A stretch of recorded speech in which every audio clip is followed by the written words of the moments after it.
વિદ્યાર્થી મિત્રો, ચેપ્ટર 2 સ્થિત વિદ્યુત સ્થિતિમાન અને કેપેસિટન્સનું ઉદાહરણ 2.6. ઉદાહરણ 2.6. એક દ્રવ્યના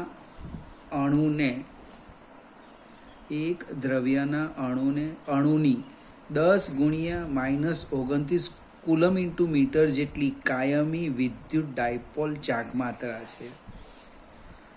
આ દ્રવ્યના 1 મોલ જથ્થાને 10⁶ વોલ્ટ પર મીટર મૂલ્યનું પ્રબળ વિદ્યુત ક્ષેત્ર લગાડીને નીચા તાપમાને ધ્રુવીભૂત કરેલી છે. ક્ષેત્રની દિશા એકાએક 60 ડિગ્રીના કોણ જેટલી બદલવામાં આવે છે. આ દ્રવ્યની ડાયપોલ ક્ષેત્રની નવી દિશામાં ગોઠવાતા મુક્ત થતી ઉષ્માની ગણતરી કરો. સરળતા ખાતર નમૂનાનું 100% ધ્રુવીભવન થયું છે એમ ધારો. સરસ નાનો સરખો એક્ઝામ્પલ છે. તમને એક અણુની ડાયપોલ મોમેન્ટ આપી છે ને હું પી ડેશ કેમ, સ્મોલ પી કેપિટલ પી સરખા જ લાગે એટલે આપણે પી ડેશ લઈએ. એક અણુની dipole moment 10⁻−29 coulomb into metre, centimetre નથી. ત્યાર પછી જે વિદ્યુત ક્ષેત્રમાં મૂકવામાં આવે એ વિદ્યુત ક્ષેત્ર આપેલું છે 10⁶ વોલ્ટ પર મીટર અથવા ન્યૂટન પર કુલમ. હવે એને ધ્રુવીભૂત કરવામાં આવે એટલે કે આ જે ડાયપોલ મોમેન્ટ છે, એક નાની સરખી આકૃતિ જોઈએ. વિદ્યુત ક્ષેત્ર આ દિશામાં છે અને ડાયપોલ મોમેન્ટ પણ એ જ દિશામાં છે, બંનેની એક જ દિશા.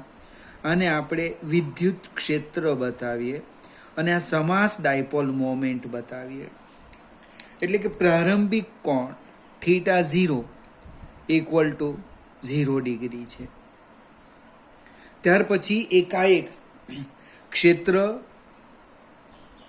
દિશા 60 ડિગ્રી જેટલી બદલવામાં આવે એટલે પરિસ્થિતિ શું થઈ? આપણે ડાયપોલ જે છે તે જ લઈએ. ડાયપોલની દિશા હાલમાં આ જ છે, આ આપણું ડાયપોલ, વિદ્યુત ડાયપોલ, અને ક્ષેત્ર એની સાથે 60 ડિગ્રીનો કોણ બનાવે. આમ આ જે ખૂણો છે એને હું થીટા કહી દઉં. થીટા એ તમને આપેલો છે 60 ડિગ્રીનો કરવામાં આવે એટલે એમાં શું થવાનું? આ ડાયપોલ પર ટોર્ક લાગવાને કારણે એ ફરીથી આમ ક્ષેત્રને સમાંતર ગોઠવાશે.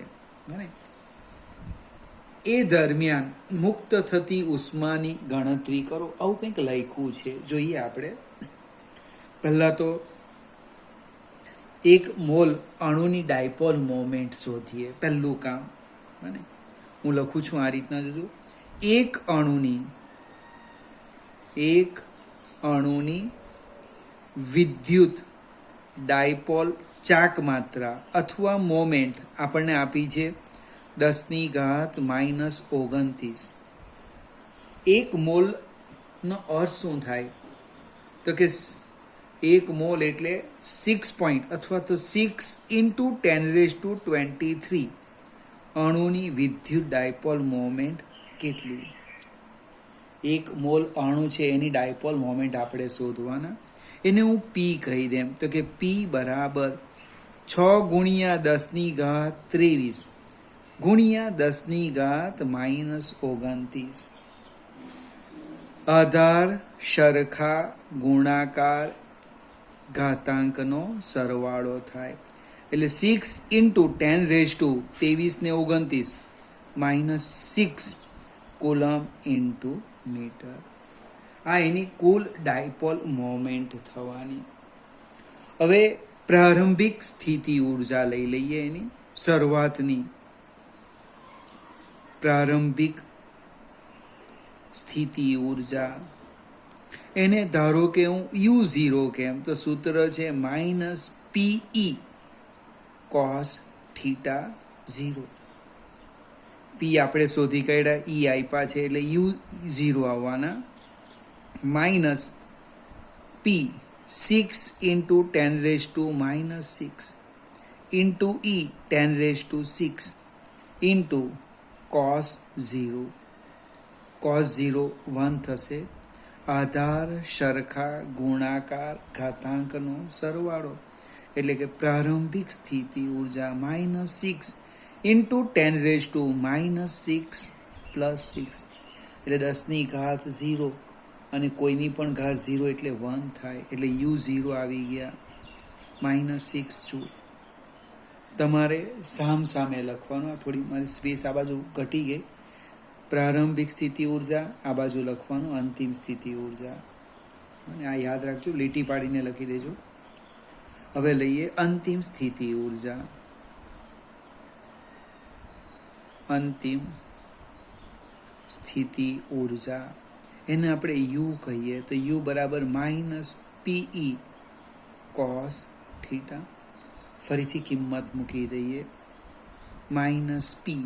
-P 6 into 10⁻⁻6 E 10⁻6 into cos theta કેટલા છે 60, cos 60 એટલે 1/2 થશે, એટલે -6 ઇન્ટુ 10⁻, ફરીથી એકને એક સ્ટેપ, આધાર સરખા ગુણાકાર ઘાતાંકનો સરવાળો ઇન્ટુ 1/2, એટલે કેટલા આવવાના -3 જૂલ. હવે આપણે તફાવત લખીએ. સ્થિતિ ઉર્જાનો તફાવત બને ડેલ્ટા યુ, ઉર્જાનો તફાવત.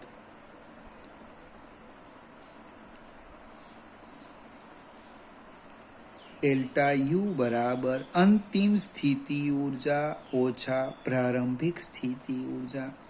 અંતિમ -3 -6, એટલે કે -3 ઓછા વત્તા, એટલે કેટલા આવવાના 3 જૂલ. ફરીથી એક આપણે આ સામે લખતું તો સ્પેસ થોડી બચતે. આપણું આખું પાનું વપરાઈ ગયું, કંઈ વાંધો નહીં. ઓબ્જેક્ટિવ છે 1 માર્કનું. એક અણુની ડાયપોલ મોમેન્ટ આપેલી હતી ને 1 મોલની શોધી. 2 મોલ, 10 મોલ, 100 મોલ, ઘાત ચેક કરવા માટે 10, 100 એવું પણ લઈ લે. એ તમારે કાળજી રાખવાની.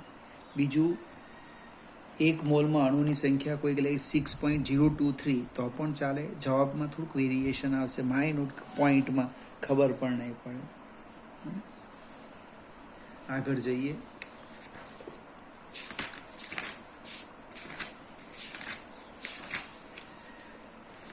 આઠમું ઉદાહરણ, એ પણ એક બહુ મજાનું ઓબ્જેક્ટિવ છે.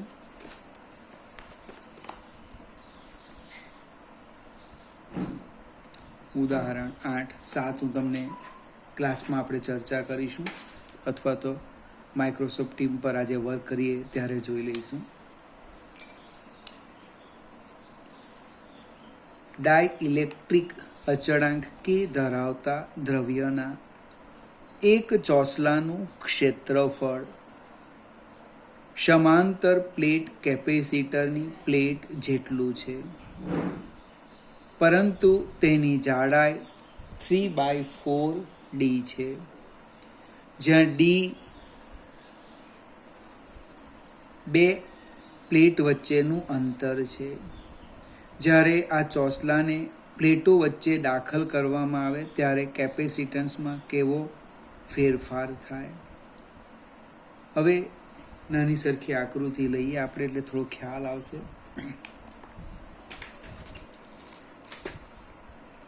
આ આપણી પાસે કેપેસિટર છે કે જ્યારે એ 2 પ્લેટ વચ્ચે કોઈ ડાઇલેક્ટ્રિક પદાર્થ મૂક્યો નથી. આ રીતે આ જે અંતર છે એ D આપ્યું છે, D. હવે એની અંદર તમે 3/4D વિસ્તારમાં એક ડાઇલેક્ટ્રિક અચળાંક મૂકવાના, એટલે ફિગર બદલાઈ જવાની.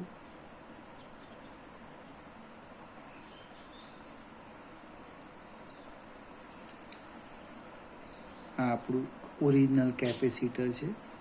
એની અંદર એક ડાઇલેક્ટ્રિક પદાર્થ મૂકી દઈએ આ રીતના.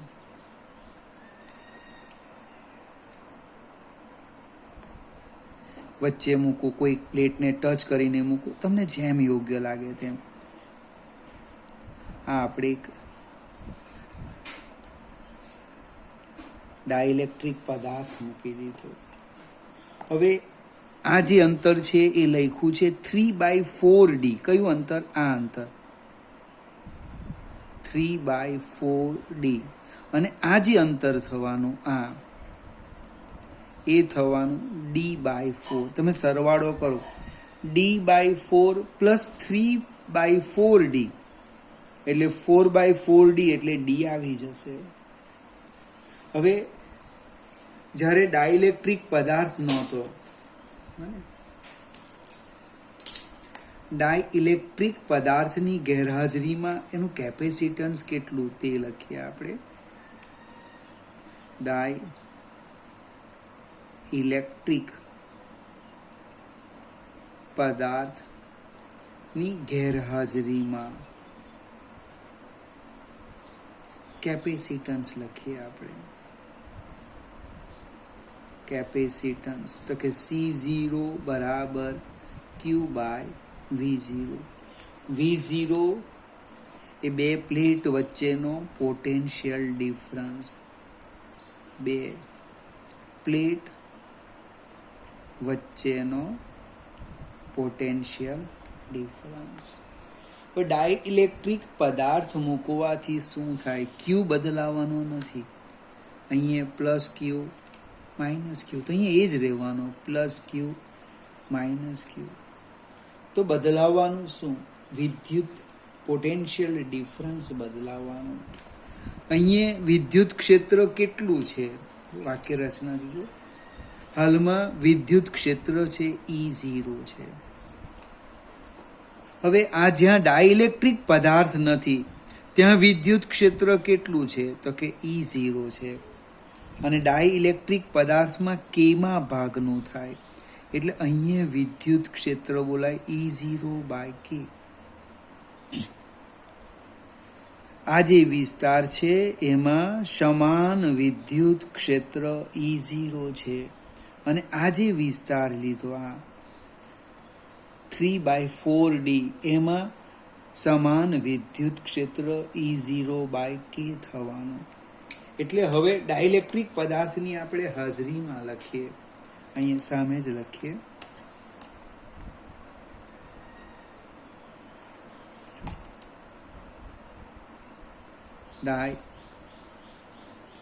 ડાઇલેક્ટ્રિક પદાર્થની હાજરીમાં, ડાઇલેક્ટ્રિક પદાર્થની હાજરીમાં પોટેન્શિયલ ડિફરન્સ લખો. બે પ્લેટ વચ્ચે પોટેન્શિયલ ડિફરન્સ, વિદ્યુત સ્થિતિમાનનો તફાવત. તો કે સૂત્ર છે ED. ED કેવી રીતે લખવું તે સમજાવું. E0 ઇન્ટુ D/4 પ્લસ, હવે ક્ષેત્ર કેટલું છે? તો કે E0/K. અંતર કેટલું છે? 3/4D. ફરીથી એક વખત, બે પ્લેટ વચ્ચે પોટેન્શિયલ ડિફરન્સ એટલે આપણે શું લખવાના? ED. આપણે લખવાના ED. તો EDમાં D વિસ્તારમાં E અચળ, તો આટલા E0 ભાગમાં એક ખૂબ મજાનો ઓબ્જેક્ટિવ છે, ઉતાવળ નહીં કરતા. E0 D/4 પ્લસ આ વિસ્તારમાં અચળ ક્ષેત્ર કેટલું છે? E0/K. કેમાં ભાગનું થાય? આપણે થિયરીમાં જોઈ ગયા. અને એ જે અંતર છે 3/4D. એટલે એનું આપણે હવે સાદું રૂપ આપીએ. આમાંથી જે સામાન્ય નીકળે એટલું બહાર કાઢી લઈએ. તો E0 D/4 સામાન્ય નીકળે છે. બાકી શું રાખ્યું? 1 પ્લસ 3/K. એટલે લસા લઈ લઈએ તો શું થવાનું? E0D 3 પ્લસ કે ડિવાઈડ બાય 4k. હવે તમને કેની કિંમત આપી દેશે 2, 3, 4, એટલે ખૂબ સરળતા આવી જાય આમાં. આપણી પાસે કેની કિંમત નથી એટલે આપણે આ રીતે લખવાના. આગળ જઈએ. આપણો પ્રશ્ન છે કેપેસિટન્સ. બને હવે પોટેન્શિયલ ડિફરન્સ જો તો અહીંયા લખાતે આપણે ખાલી નોંધ લખીએ. V0 આમ લખાય, જો લખવું હોય તો V0 બરાબર શું લખવાના? E0D. આ જે કિંમત છે તમે ઈચ્છો તો અહીંયા મૂકો, તો ચોપડીમાં જોજો તો અહીંયા મૂકેલી હશે. પોટેન્શિયલ ડિફરન્સ V0 કાઉન્સમાં લખી દઈએ આપણે કંઈ. અને નંબર આપો એક. ઓબ્જેક્ટિવ છે એટલે કામ લાગશે. સમીકરણ 1ની કિંમત મૂકતા શું થવાનું? પોટેન્શિયલ ડિફરન્સ V થવાનો. V0 3 plus k by 4k. હવે આપણે કેપેસિટન્સ લખીએ. કેપેસિટન્સ C બરાબર Q બાય V, એટલે કે C બરાબર Q બાય V, એટલે કે V0 કાઉન્સમાં 3 plus k by 4k. વિદ્યાર્થી મિત્રો, પણ Q બાય V0 તો અહીં લખ્યું છે, જો આવ્યું Q બાય V0 એ તો શું કહેવાનું? C0. અને એ લખી દો. Q બાય V0 નું નામ આપણી પાસે છે C0. બીજું, છેદનો છેદ અંશમાં જાય એટલે C કેટલો થવાનો? 4k divide by 3 plus k into C0. એનું કેપેસિટન્સ કેટલું થવાનું? હવે 4k divide by 3 plus k C0. એક ઉદાહરણ લઈએ. ધારો કે k બરાબર 2 લેમ તો શું થાય? જોજો, 4 ગુણ્યા 2 એટલે 8 થવાના, અને છેદમાં 3 વત્તા 2 એટલે 5 થવાના. એટલે C0 નો જે સહગુણક છે એ 1 કરતા મોટો આવે. અને ડાયઇલેક્ટ્રિક પદાર્થની હાજરીમાં કેપેસિટન્સમાં શું થાય? વધારો થાય. ફરીથી સૌથી અગત્યનું સ્ટેપ, પોટેન્શિયલ ડિફરન્સ લગભગ નીટ JEE કે આપણી પરીક્ષામાં પૂછી શકાય. સૂત્ર તમને આવડે, કયું સૂત્ર? તરત લખી દેવું. V બરાબર ED. એકદમ સાચું છે. પણ આ D વિસ્તારમાં અચળ ક્ષેત્ર E છે, અથવા તો E કેટલા વિસ્તારમાં અચળ છે? તો કે D વિસ્તારમાં. તે જ છે અહીંયા. આ E0 લીધું, અહીંયા E0 બાય k લીધું. ડીમાં કેટલું લીધું? D by 4. ને આ લીધું 3/4D. બીજું પણ એક ડાયઇલેક્ટ્રિક મૂકેલું છે, તો સ્ટેપ વધતા જશે. અને આમાં સ્ટેપ વધતા જાય. આ આપણો V છે. V. આગળ જઈએ.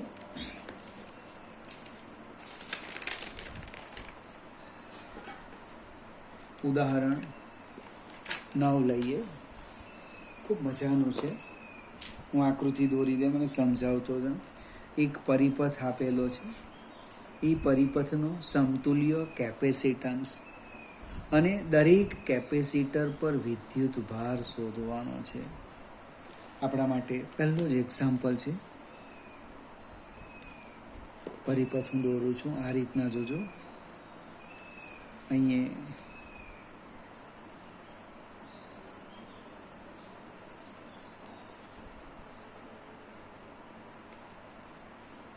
પરિપથ શબ્દોમાં પણ લખાય એવો છે. 4 કેપેસિટરોને ચોરસની 4 બાજુમાં જોડી દેવું. આ રીતના બતાવ્યું છે.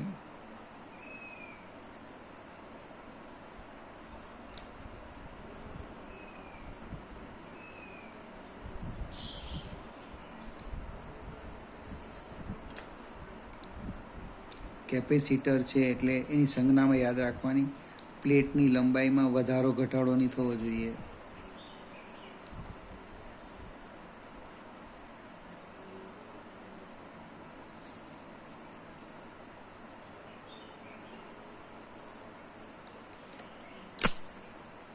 આપણે આને C1 કહી દઈએ. થોડીક આકૃતિ મારી બરાબર નહીં પડી. C2, C3 અને C4. જો તમે ધારો તો ખ્યાલ આવે એવું છે. ચોરસની આ 4 બાજુમાં આપણે 4 કેપેસિટરો અનુક્રમે C1, C2, C3, C4 જોડવામાં આવે. હવે 4 કેપેસિટરના મૂલ્ય સરખા આપ્યા છે અને કોઈ એક કેપેસિટરને સમાંતર આપણે 500 વોલ્ટની બેટરી જોડી દઈએ એટલે ફિગર શું થવાની? જો આમ આ રીતના 500 વોલ્ટની આપણે બેટરી જોડવાના. અહીંયા પ્લસ બતાવી દેવું, લખી દેવું 500 વોલ્ટ. હવે ચોપડીમાં લખ્યું છે તે પ્રમાણે સમજાવું.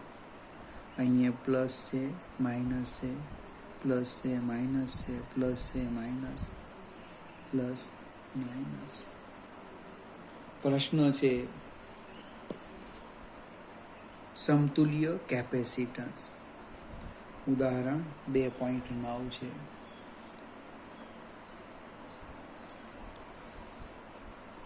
હવે કનેક્શન ચેક કરીએ.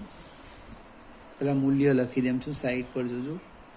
C1 બરાબર C2 બરાબર C3 બરાબર C4 એક સરખા છે 10 માઇક્રોફેરેડે. એનો અર્થ 10 ગુણ્યા 10⁻⁻6 ફેરેડે. એનો અર્થ 10⁻⁻5 ફેરેડે.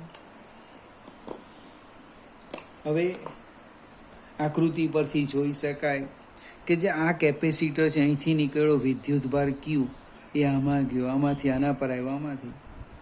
એટલે વિદ્યુતભાર કેવો છે? સમાન છે. પોટેન્શિયલ ડિફરન્સ જુદો જુદો આવવાનો. કહેવાનો અર્થ C1, C2 અને C3 એ શ્રેણીમાં આવવાના. દરેકમાં વિદ્યુતભાર સમાન અને પોટેન્શિયલ ડિફરન્સ કેવો છે? જુદો જુદો. C1, C2 અને C3 શ્રેણીમાં છે.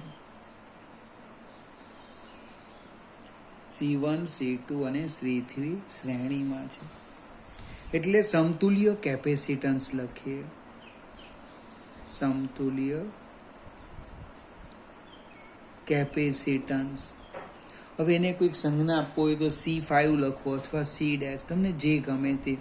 ધારો કે હું લખી દઉં C5, 1/C5 બરાબર 1/C1 plus 1/C2 plus 1/C3. શ્રેણીમાં વ્યસ્તના સરવાળાનો વ્યસ્ત કરવાનો છે. એટલે કે 1/C5 બરાબર 1/10⁻⁻5. આમ બધા સરખા જ છે,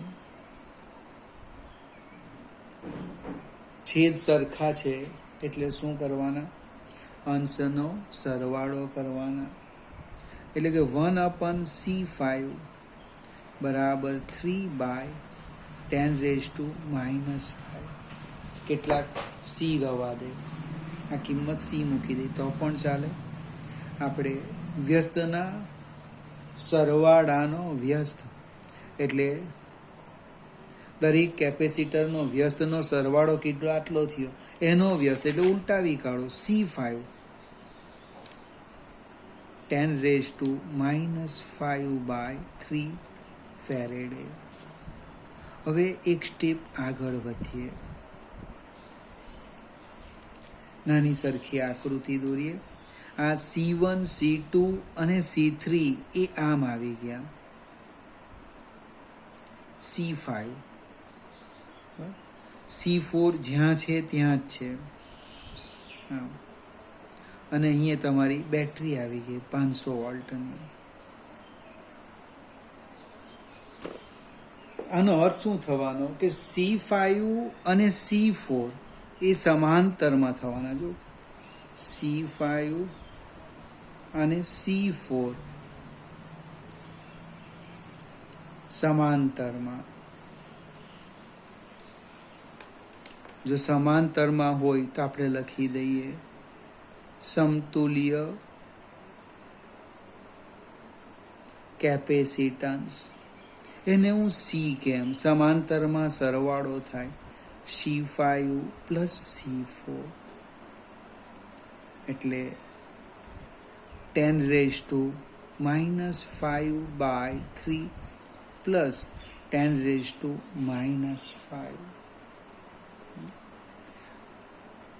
લસા લઈ લઈએ, શું થવાનું? 10⁻⁵ પ્લસ 3 ગુણ્યા 10⁻⁻5 છેદમાં 3, એટલે જવાબ આવવાનો 4/3 ઇન્ટુ 10⁻⁵ ફેરેડે. આ 4 કેપેસિટરોનું સમતુલ્ય કેપેસિટન્સ આવ્યું. 4/3 ગુણ્યા 10⁻⁵ ફેરેડે. માઇક્રોમાં રવા દીધેલું હોતે તો 40/3 માઇક્રો ફેરેડે આવતે. આપણે ફેરેડેમાં ફેરવ્યું. તમને એવું લાગે તો માઇક્રો રવા દેજો, એટલે શું છે 10⁻માં તકલીફ નહીં પડે. અહીં સીધું જ લખવાનું છેદમાં 10 10 10 એટલે 3/10 એટલે 10/3 આવી જાય. 10/3 વત્તા 10 એટલે 40/3 આવી જશે. પછી એને ફેરેડેમાં ફેરવી દેજો. એમાં એક બીજો પણ ભાગ છે. દરેક કેપેસિટર પર વિદ્યુત ભારનું મૂલ્ય તો આપણે અહીંથી શોધી શકીએ. C4ના 2 છેડા વચ્ચે પોટેન્શિયલ ડિફરન્સ છે 500 વોલ્ટ. C5ના 2 છેડા વચ્ચે પોટેન્શિયલ ડિફરન્સ છે 500 વોલ્ટ. બને આમાં Q5 લઈ લઈએ, વિદ્યુત ભાર. આમ એરો તો નહીં બતાવાય. હવે Q5 એટલે શું? Q1 Q2 અને Q3 એ સમાન આવવાનો, અને અહીં આવવાનો Q4 આવવાનો. એટલે આપણે જો લખીએ C4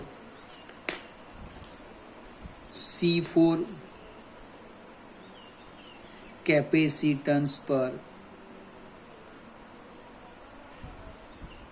વિદ્યુત ભાર કેટલો? તો કે Q4 એ આમ લખાય C4V. કેવી રીતે લખ્યું? તો કે C બરાબર Q/V. અહીં રફ કામ કરો.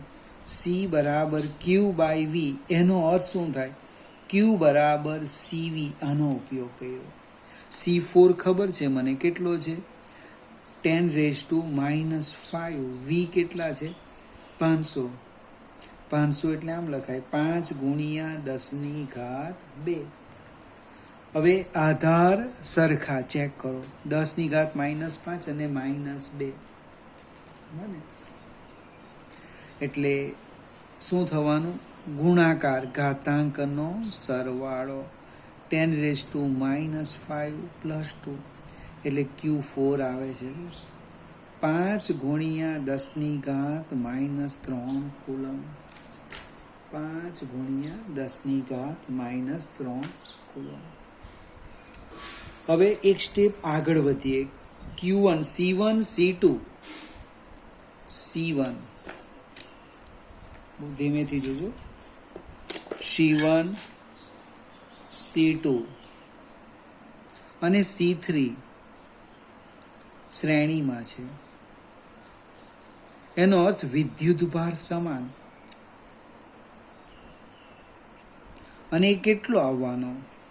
C5 જેટલો. એટલે શું લખાય? Q1 બરાબર Q2 બરાબર Q3. Q1 બરાબર Q2 બરાબર Q3 બરાબર Q5 બરાબર શું લખવાના? C5V. C5 આપણે શોધેલા છે. કેટલા છે? 10⁻⁵ છેદમાં 3 ગુણ્યા V 500. 5 ગુણ્યા 10⁻². એટલે આવવાના 5/3 ઇન્ટુ 10⁻⁵ પ્લસ 2. એટલે 5/3 સાદું રૂપ આપો ને એટલે 1.6 સમથિંગ આવશે. એટલે એને હું 7 લખી દઉં ઇન્ટુ 10⁻³ કુલમ.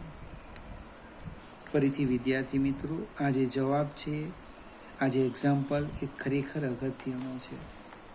દરેક કેપેસિટર પર વિદ્યુત ભાર શોધો.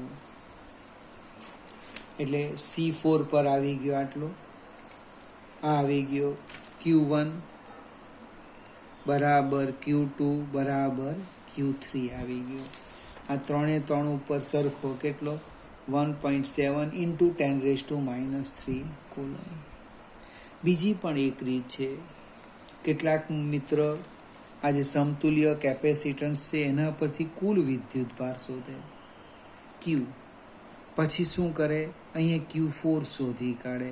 તો અહીંયા આવવાનો Q માઇનસ Q4. પાછો સમજાવ, કુલ વિદ્યુત ભાર Q શોધી કાઢ્યો, Q4 શોધ્યો, આમાંથી આ બાદ કરો એટલો આમાં જવાનો Q માઇનસ Q4. એટલે દરેકની પોતાની પદ્ધતિ છે, પરંતુ એને સમજવા પ્રયત્ન કરવાનો. આ દાખલો અગત્યનો છે. આ જેટલા પણ ગણાવ્યા એ બધા જ અગત્યના છે. જે 2 એક્ઝામ્પલ બાકી રાખ્યા છે એ MCQ છે, એ આપણે પાછળથી ચર્ચા કરીશું.